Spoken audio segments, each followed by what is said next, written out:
fashion persona of the century. Yeah. She may be the one to get all the most amazing designs out, to win every award as far as fashion is concerned, and have everyone in her clothes. I don't know that.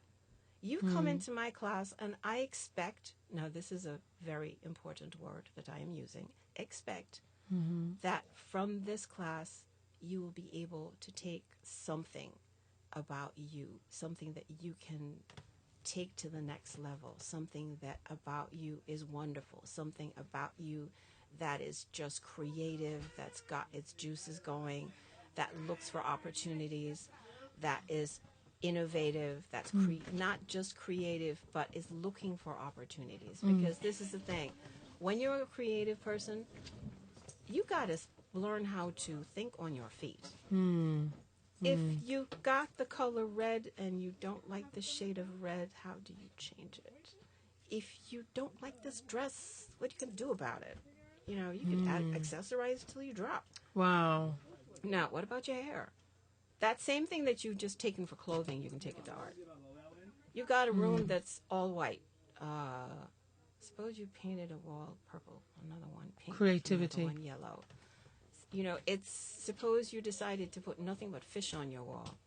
Suppose you decided that you wanted to have a beach scene right in your bedroom that made it look like you stepped out of Negril Beach. Wow. Suppose you wanted to make it look as if the sun was going down. Now, there's all of these things that you can do in the arts. You know, you can design curtains, you can design sheets, pillowcases, shoes. But you know, jewelry. we don't think about those things when we talk about creativity and self-expression. But that's what it is. All those women who you sit down as grandparents and great grannies who sat there knitting like crazy and these crochet things, they talking and the hands are going, and you don't see them looking at what they're crocheting. But they're creating. But they're creating. And afterwards, she's finished making this wonderful, amazing thing. You know, this little thing, this is nothing. That's what she's saying, right? Chum says, Chum, I just seen thing. And you're looking at her and going, crap, she didn't poke a hole in her finger. She didn't make 55 knots. It looks pretty. What? No, I wonder if I can do that, you know? Now, Ava, tell me about what you do with yourself during the summer. I teach in a summer camp. I teach in a summer camp in Negril in Jamaica. Say that again, because I don't think the Conduit listeners heard what you said. She's being very modest, people. Okay, I teach at a summer camp called SONE, S-O-N-E. It's located in Negril, not in the part where all the sand is at. You know, there's a part of Negril. Of 7 Mile Beach? Yeah. You know, I've never been to Negril. Oh, girl, you've got to go. This is the most amazing beach in the world. I don't know. This is the most amazing. Part of it is the rocks. It's very rocky. And it's called the West End. I am down by the West End. I'm teaching in the West End. And basically, I am teaching for 3 weeks. And then there's the week after, which is where the performance is. Everybody's getting ready for the final. You know, at school you have the final day where you have performances. Everybody dance, sing, do whatever. There's an art exhibition. There are dance performances. There are singing performances. There are drumming performances. There are drama performances the last day of camp. So basically, the camp has been around for around 3-4 years. Well, say 4 years. It is run by Charlotte Wallace. She's the original founder. Wow. And she's based in Jamaica or based in the she's U.S.? Based in Negril. She works for Rock House Foundation, for Rock House Hotel. Wow. And her director is Natasha, and she's also a relative. And there's Natasha Wallace. So it's a bit of a family thing. So how did you get involved in doing that? Did you know about the foundation? Did you know about the work that was going on in Negril? Well, I had always wanted to do something like this. I had always wanted to teach art in Jamaica. I always wanted to give back in some way. And, you know, you go down and you're thinking, well, what can I do? My goodness. And this is something where I asked one of my aunts, well, do you know of any schools that I could, you know, do some art classes and teach some classes and see what's going on? And my aunt looked at me and said, well, you could try our school. And there was a school that's in my grandparents' neck of the woods, which is in Hanover. Mm-hmm. There's a school which is near Prospect, and it's I won't mention the name of the school, but my aunt's granddaughter was going there, and she said, well, maybe let's see what they're doing in the summer. And, there was some talk of doing something, but it didn't turn out. But she said, oh, someone else is doing something. And I said, well, what is she doing? And she said, well, she has a summer camp. I said, really? Lights went off, and she gave me her name, and I did not meet the woman until I went to Jamaica, and we met for the first time. So you just had a conversation with her? Or we email? emailed back and forth, back Amazing. and forth, back and forth. She asked me what I do, and asked me about myself, and I told her what I wanted to do with the kids, what I had in mind, and it was amazing. We met and we got along amazingly well. It's like we've known each other for years. Amazing. So, excuse me, Ava. Sorry, I seem to have this like frog in my throat kind of thing. So the summer camp sponsors you coming to Jamaica? No, they don't. So you're volunteering your time? Well, I wouldn't call it volunteering. I mean, they can't afford to pay me what I'm getting in the States. Okay. Right? So you get like a stipend. I get a small stipend, and that's it's nothing. It's not like I'm getting, you got $1,000 Jamaican, not Jamaican, $1,000 American, $1,500 US to go play with. It's not like that. Wow. I'm being paid in Jamaican dollars, which I am sure most of you know is like it's not worth changed to something else to one. Yeah. I bring down materials because I realize that materials are almost impossible to get, and the children can't afford them. No doubt. No, you can't. You walk into the art store, and I'm like, okay, fine, let me walk out of here because I'm about to get sick. It's really ridiculous. Exorbitantly expensive. It's exorbitant because everything they have to import. Nothing is made down there. So, whatever materials, I'll bring down materials. I bring down paints, paintbrushes, glue you can't get down there. Paper I try and bring down because I realize that can also be expensive. So, I bring down stuff. So all of this is coming out of your own pocket? Most of it is coming out of plus I'm paying for my ticket. Most of it is coming out of my pocket. I have been in the past, I have gotten donations from UJA. Right. And UJA, for the listeners who don't know, is the Union of Jamaica Alumni Associations, which is the umbrella organizations for all the alumni high schools. For all the and they do a great job because you know what? I've received assistance from UJA for one of my pet project schools, Padmore Primary School. Big up Keisha Hale, and thank you for UJA. Thank you to UJA also for the assistance they gave Padmore. They're amazing. I have to admit that. I'm sorry, they have, they didn't think about it. I've known of them through another program called AXO, and AXO is Anton. Yes. Everybody knows Anton. Yeah. Everybody knows Anton. Right. I actually volunteered with him for a while, too, with AXO. He's fun. He is crazy. He's crazy. He's as crazy as but he has a good soul, and he will back you to the core, and he knows how well I worked with him with AXO, and he's very respectful of whatever I've done with him in the past. I worked like 7 years with AXO program. I was their painting teacher. Wow. For a long time. Oh my goodness. So I'm surprised I didn't see you because I was there like 3 years ago. Oh no, I was. Oh, good. You'd gone a long time? I had gone a long time. Wow. Would you go back?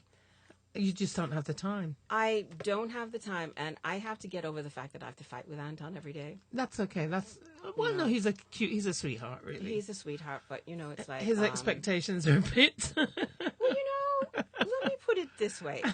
He kept saying, "Cho, I can't win nothing. Cho, I have my science kids. They'll get all the medals." I was like, "Yeah, right." I pulled more medals that year for the few years that I was there than he could count on his fingers on his toes. In gold, silver, and bronze, national and local. Oh my good! But you see, this really is impressive statistics that should be on your resume, which I'm sure they're not. I'm kind of I don't put that. I put that I worked with AXO. I'll say I did that. Yeah, but you see, that's a statistic that you should definitely play out, definitely, because it's tangible proof of what you can do. Well, It's fine to say this is my right, program that I want to bring into the school, right. but here's the proof that it works. Well, working with AXO was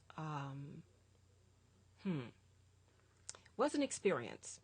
It was an experience in the fact that you came in and you were not really teaching, you were mentoring. Because these are kids with talent, No, skills. no. Wow. Okay. This is the thing about it. AXO is an open program. Any child, you don't have to be gifted and talented to become a member of AXO, to join the AXO group.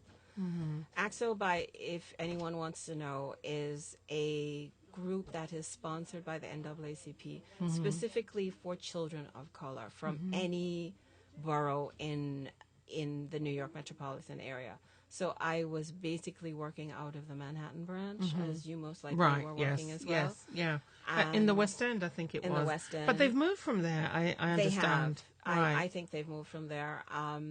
We were in a school. I forgot what school. This is back in Oh, the day. in the sixth. Oh, yeah, I think I know where the school was because I think that's where they had the award ceremony or something they had there. It wasn't MLK. No. It was another school further up. Yes, 90s, yeah. In the 90s and Something like that. They were also in Brooklyn near, was it Prospect Park? A park somewhere around there in Brooklyn, well, near the museum. Near the museum? Yeah, somewhere around there. I used to teach only in Manhattan. And Right. at that point, there were a lot of children who came from a lot of different schools. And some had never really painted or drawn, so I had to teach how to do this, how to paint, how to draw. And in the same thing that I do with all of my classes, you have to try to find your identity. And black identity, not it's this, it's that. You have to find a black identity. Wow. So you have to understand where you came from, what your country has gone through. But then what happens if the children don't have that experience? No one told them that. Well, you sit down and you talk about it. It's I have had kids who look at me and go, "Miss, my parents came over how?" And I'm like, "Sweetheart, there were slave ships that they came over, not motorboats." And so they don't know. They don't know their own history. Children are not taught in high school about the slave trade. Well, if they were, because I don't think they are now, but when they were, it was a skewed. It was a very skewed point of view. Yeah, exactly. Yeah, so if you don't have a parent who has that mindset to say, let me take you to whatever African American museum or wherever. You have to break it down in a very simple format, because it is a very complicated process. And it's very traumatic too. It's very traumatic to also imagine what people could have gone through. There are many stories. I try to bring in books about the experience. There's Romar Bearden is a very well-known African American painter who did a book called The Drummer Boy. Okay. And I've used that in my teaching classes in schools. When I worked with Mokata, I used The Little Drummer Boy as one of the books that the kids looked at. Wow. But in the AXO, I tried to have the kids ask their parents where they came from, ask their parents where their parents came from, and their parents' parents. But there are still some people in the Caribbean community who refuse to accept that they come from Africa. Well, that's okay. If you don't want to admit it, you kind of look a funny way. Ava, I hate to put it this way, but everybody has the right to find their own identity. Unfortunately, if you don't recognize that you happen to have some black in you, and it happens to come out that your hair is kinky and your skin is brown, you can't exactly call yourself Malaysian or full Chinese. It just does not work. But they do try. And then I look at them sideways and like, who are you trying to fool?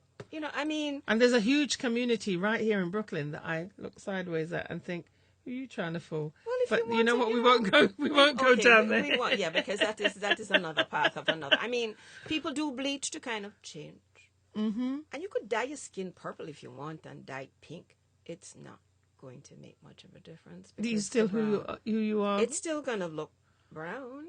or purpley black, brown. yeah, it's still gonna, it's still gonna have shades of brown and black, or slightly Wow, blue, 40 shades right. of 40 brown. shades of 40 shades of brown instead of gray. But I mean, we are Jamaicans and Trinidadians have a mixed cultural heritage. Okay, Trinis have Indian, Chinese, Portuguese, same thing like Jamaica, which is okay, the motto: out of out many, of many, one people. one So people. if your brother is light skinned, then you are not. If someone have kinky hair and someone does not, by the time all the kids come out, everybody will look a little bit different. But you ought to look a little bit different. Wow. That's your right to be who you are. I love the approach that you have there when you're pulling out that expression and pulling out who they are from the children, because I don't think they get that exposure otherwise. No, they don't. Parents are not going to do it. How important do you think it is for children to be taught by people who look like them and speak like them and know about their culture? Well, I know from personal experience that when I said I had children in the classroom, I was teaching in the Bronx, and all the kids are looking at me and they're trying to figure out, where does she come from? She speaks with an accent. And then I've learned French from in Jamaica when I was going to high school, and I've traveled and I've developed my French. So if I speak French, they think I'm French. So I'm from the French Caribbean, so I had kids looking at me and going, she not Haitian, she don't look like it. I had the Dominicans looking at me and going, okay, she not Black American, she not from the South. Wow. From. I had the kids who were Dominican looking at me one way and going, where she come from? She not that, she not that. I had Black Americans who were going, she don't talk like us, and her face don't look like ours. I had Jamaicans who were going, but she don't sound Jamaican. I had Trinis who were going, she don't sing song when she talk. And then the rest of the small islands, I shouldn't say small islands, the other islands, right. the other islands of the Caribbean, people going like She's not one of ours. I'm not sure she not Bajan. No, that don't sound Bajan. No one, and someone's going, well, it could be from St. Martin. No, man, it's not. You could tell people were confused. Wow. And because I kind of mix it up, and I know that I have a little bit of English running through it, so that's going to throw them even Do you do that more. intentionally? I do it, and sometimes it comes out when I want to be clear. And also, I've used it to catch everyone's attention. So if the class is going crazy, I just say something in extremely clear clipped British. Yeah, accent. And they'll freeze. And they all go, Mary Poppins! Wow. Okay, anyway, so it's, it kind of works. I'd love to be a student in your class, one of your classes, fun. Ava. You'd have a lot of This is what I'm thinking. And you know what? This is how children are inspired. When they have a teacher that inspires them, a teacher that is invested in them as human beings, And not just nuisances. Exactly. And I think that when I literally looked at the class and said, okay, everybody, I pulled out a picture of one of Bob Marley's posters because we were talking about posters. And I said, I come from the same place that he is from. And everybody went, I knew it! And they all started giggling. And I was like, what are you giggling about? And the Latino kids went, Miss, how you doing? And we started to talk about reggaeton. The African American kids and I were like, Miss. Everyone had their own thing about their own approach about someone who was from Jamaica. And it was really interesting to see. And the kids who were Jamaican, a couple of them held down their heads and smiled. And I thought to myself, you little wretch, I know you knew. I know you knew. Because I asked you about ackee and codfish and how come you didn't draw it when you were telling me about your favorite food and what happened to the patty. And they kind of looked at me and like, how does she know about all this? Right. How she know must about be Jamaican. All of Yes, this. so they knew. Okay, they knew. So they knew. But I think it's really important that in this iration where we are, it's really affirming. We need that. Reaffirming. That's the word. The validation. Because they're like, whoa, boy, you don't look. Miss, you come from the 60s? I'm like, no. You wear big earrings, miss. Yes. Miss, your hair, you got locks? Yes. Sometimes. Miss, why you don't wear the same earrings? Should I? Miss, Miss, you don't look like you're one of my teachers. You sure you teach? You teaching in here? Wow. I've had kids ask me all kinds of stuff, and they look at the color of my skin and they Right. go, What Miss, color are you? Miss, you a teacher? I'm like, yes, and so? So I Wow. don't think that there is, I think there's a stereotype of what they imagine the Teachers to teacher be. is supposed to be. Right, right. And if you're with, if you're in with it or what, if you're current and you listen to the music and you dress in the period, I think it throws them because they're not used. Their stereotypes are Their what they stereotypes of are. a class teacher is like, she's supposed to be this boring person that you can't stand. And here it is, there's someone that you can actually ask. At school. At school about something that is happening around you. And you don't want to ask your class teacher, but you can ask the art teacher. And that's always the way it's been. I remember having some great conversations with my art teacher. Well, at AXO, we used to have the most amazing conversations about everything.